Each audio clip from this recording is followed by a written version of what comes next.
کراچی میں جگہ جگہ کچرے کے ڈھیر، شہر میں نئے نئے وائرس حملہ آور ہونے لگے۔ گندگی کے باعث کھوکھرا پار میں چکن گونیا نامی وائرس لوگوں کو جکڑنے لگا۔ وائرس میں مبتلا افراد پہلے تیز بخار کا شکار ہوتے ہیں، پھر وہ چلنے پھرنے سے بھی معذور ہو جاتے ہیں۔ ملیر میں روزانہ 600 افراد اسپتالوں کا رخ کر رہے ہیں۔ عملے کے لیے مریضوں کا علاج مشکل ہو گیا۔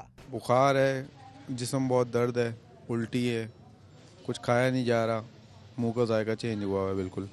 جی بہت زیادہ ہو رہی ہے، ہمارے پیشنٹ بہت اتنے زیادہ آ رہے ہیں کہ ہم لوگ بہت مشکل سے ڈیل کر پا رہے ہیں، تو اتنے مریض آ رہے ہیں ہماری طرف۔ وائرس مچھروں کے ذریعے منتقل ہوتا ہے۔ ڈاکٹرز کہتے ہیں وائرس کا کوئی علاج نہیں ہے۔